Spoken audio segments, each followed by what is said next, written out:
Do you want to see how to build a character in the Marvel Multiverse role-playing game and then also see how easy it is to level up a character in the Marvel Multiverse role-playing game? Well, you clicked on the right damn video. You can read titles. Good job, good for you, I'm proud. I want to walk you guys through building a character. I wanted to just build a character from the book, which is why I have Venom here. So we're going to answer this question, how to level up your character after we build out Venom. The very first step to creating a character in Roll20 specifically is to go to this journal tab and click add character. That's the way that you would do it if you're a DM. If you're not a DM, your DM will probably do this for you and then assign your character sheet to you. So you'll just come to the journal tab, you'll see a character in your characters list, and you'll click on them and it will open up like this. If you haven't done anything but create them yet, you have to fill in their name. We're going to just name this character Venom because we're making Venom. And then we're going to use the character builder. It's really easy to build a character this way. Venom over here, rank 4, we just pick that. You'd pick whatever rank your character was though, of course.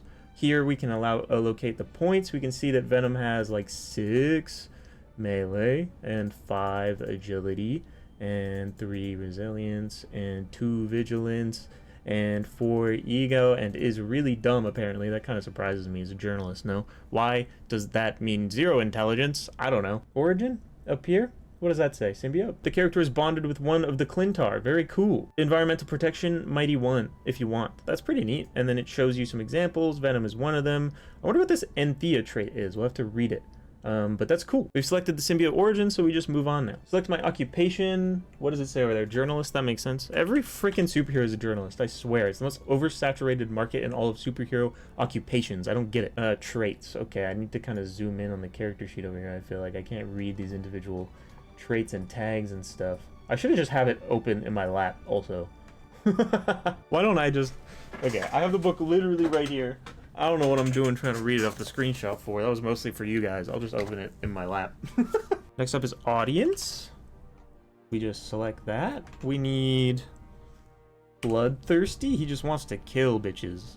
Combat reflexes. He's got that spider sense. That makes sense. Connections. I wonder if it gets... I don't actually get to expand on that, but the connections here, it says sources because he's a journalist. That makes sense. You'd have to note that down on your character sheet somewhere, what the connection is for. It doesn't actually give me the opportunity to do that here. I think that it actually should. It's a bit of a miss on Roll20's part, but I can add that to my character sheet after, so not that big a deal. Free running. That makes a lot of sense. I'm doing parkour. I'm a spider person. Why not? Wait, do I not get to take more? What's happening? We'll just move on for now. Let's add the powers. So my power sets are spider powers and melee weapons and basic. So let's start with basic. We need to take environmental protection. We need to take healing factor and heightened senses. So that's both of these. Oh, I have to confirm each one. That's a bit sad. Hold on. Restarting UI issues. I was confused by the UX. Okay, so we're doing this one at a time. This might be a little bit annoying. We're going to hit disguise. We're going to hit confirm. We're going to add another power. We're going to go into basic. We're going to scroll down. We're going to click on environmental protection. We're going to hit confirm. We're going to add another power. We're going to hit on basic. We're going to scroll through. We're going to find healing factor. Man, I wish I could select more than one. Oh my god, I wish I could select more than one. Oh well, confirm. We're going to come back in. We're going to go basic. We're going to scroll through. We're going to find healing factor. Under nat is heightened sentence. Oh, I accidentally gave myself the wrong thing? No, it just takes it out of the list when you take it. Okay, that makes sense. And then Mighty 2. Can I take Mighty 2 without having Mighty 1? Oh my god, I have to take Mighty 1 first and then come back and take Mighty 2? Bro, this is so annoying. And now I need to go back in and take Mighty 2. Give me Mighty 2. Mighty 2. Mighty 2. Confirm. Great. But it's keeping track of all the powers that I've used, so that's really great, and I don't have to think about it. It's making it very clear, but I might actually not use the character builder next time.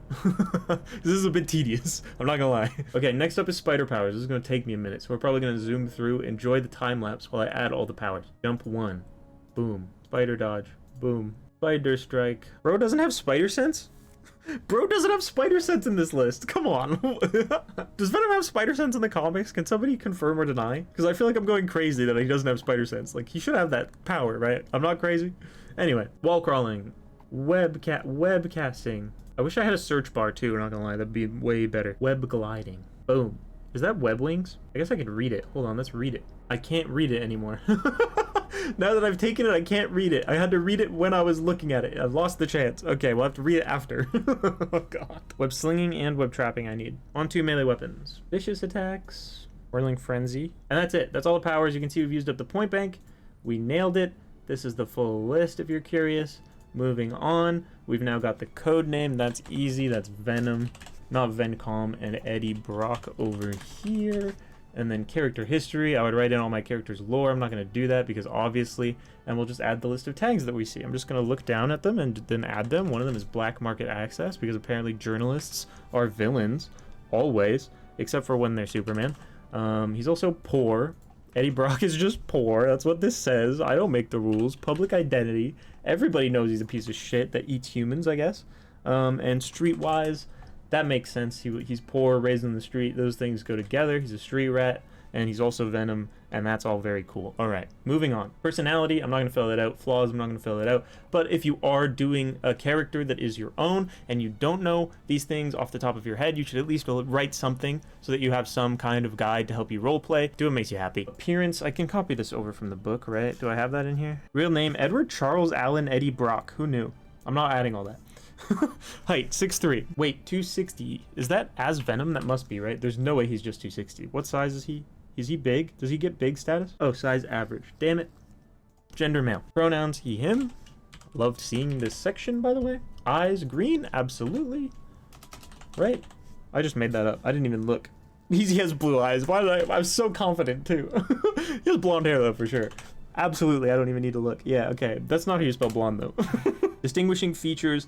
Venom form has retractable claws, fangs, and tongue. Big tongue. Okay. Base, does he have one? NYC. Sure, just the whole city. Why not? Team? Dude, what? Team, it says Sinister 6 and Hive. That's cool. Specifically Symbiote Hive, not Hive like from DC. That's different. Okay, moving on to finish. Boom. That's our character sheet.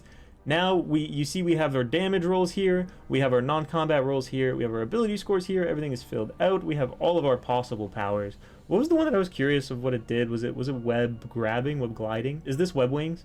The character gains the glide movement, and yeah, that's web wings. That makes perfect sense. That's so cool. And there are our traits and tags that we filled out. All of it is right here, one easy to read place.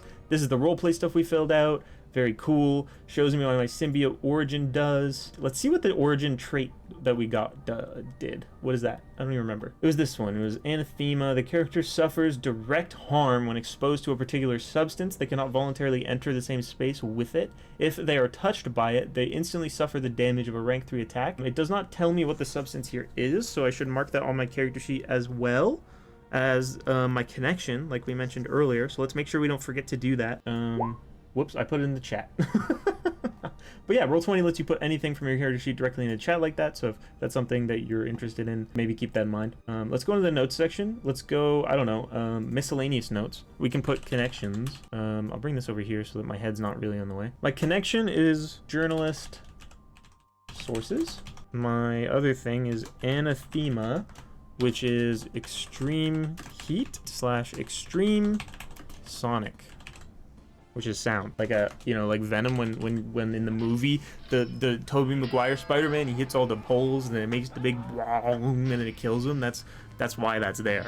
It's like the movie. Something that I just noticed while editing that I figured I would highlight really quickly is that while I was adding that information to the traits, I realized afterwards that I could have just come into this edit mode and added it in here into the trait directly. So in connections, I could just scroll down to the bottom and then cut out the ones that don't apply and then left myself with only the ones that do apply. It's probably a better way of doing that, just so you guys know. Okay, bye. So now you have a character sheet and you're sitting here wondering, what do I do with it now? Well, you go play the game, and then when your DM tells you you're ready to level up, we have to do that. So I'll teach you how to do that really quickly right now. Like I said in this YouTube comment here, it's a really easy process to level up. These things just go up, and that's literally it. And you just have to wait for your DM to tell you that you can actually level up. This game doesn't have experience or anything. There's no experience at all, so it's all basically the milestone system from D&D. Just wait for a permission, and then once you get it, increase these things. So we're going to start with the ability points, which you do by clicking this little cog here. On the left here, that's all of our ability scores, so I just need to assign 5 new points as I see fit. And before I actually go and assign my new abilities, I need to know what my ability cap is. So I'm going to check my new rank, which is 5. See that I have 25 ability points. That's why I have 5 more to get assigned. And my new ability cap is 8. So when I'm referencing these abilities, I can't put anything over 8. So I'm going to assign 2 points here. Maybe the rest of them can just go in this, and I'll call it a day. And that will be how I upgrade my Venom, is just by putting everything into melee and agility, and now he's way stronger. All right, now with that in mind, we have to do powers. So we could add 4 new powers by clicking this button here, and then we have to add them manually here by adding custom powers, or Or can I not add like a power a different way? Do I just have to literally manually add them? That's so bozo, bruh. But we can just find the power and then copy paste in from the book here, so it's not that big of a deal. We'll just have to decide what 5 to take, but that is what you would do. You would just add your 5 powers in here by going into the cog, scrolling all the way to the bottom. You don't really even have to do that, but you do, because when you do, it'll add it to the bottom. And then you have in here this power set, whichever one of your power sets that it belongs to. You have to make sure you add the power set if it's a new one. And then you fill in all the details here from the book. Roll20 really should add a way to just add in powers from the book. I'm not sure why they didn't. Maybe I'm just missing it. If that's the case, let me know in the comments. Restart character builder. So you can also, if you want to level up, just restart the whole character creation process, but do know that this will clear all of your data. So if you want to just add the custom powers, that might be easier, or you can restart the whole character builder, whatever you think is the easiest for your players to understand, or for you to understand as a player if that's your role here. And then this stuff's really easy. We just increase our damage multiplier and everything else. How do I just increase my rank? I would just do this, right? So 5. So my health and my focus would only go up if I had changed my resilience and vigilance, so I don't even have to touch those numbers. My karma does in fact go up though to my rank, which is now 5. Don't be like this fucking idiot and only raise your karma value. Also make sure that you raise the max karma value that I'm hovered over in the screenshot that I don't change for I don't know what reason. I just didn't see it, bro. I'm so sorry. You actually only increase your max karma. Your regular karma wouldn't go up unless you long rested. I just choked this whole moment. I'm so sorry. My damage multiplier, increasing my rank, already increased that for me, so I don't have to touch that. But if you're using a physical character sheet, make sure that you do increase these damage modifier numbers. That's very important. And we do get one new trait to take, which we would add the same way that we would add a power, by coming into this list, adding one custom at the bottom, and then copy pasting the details from the book, or by just restarting the character builder, whatever you think is the easiest way for you to wrap your mind around it. Let me know what else you want to see from the Marvel Multiverse role-playing game, what other questions you got, because I'm really enjoying seeing them all. And that really does get me inspired to make videos like this, so keep it coming. I'm really enjoying the feedback and the conversations that we've been having. It's been a blast. It's been a great couple days. Thank you a lot for watching, and we'll see you guys in the next one. Bye.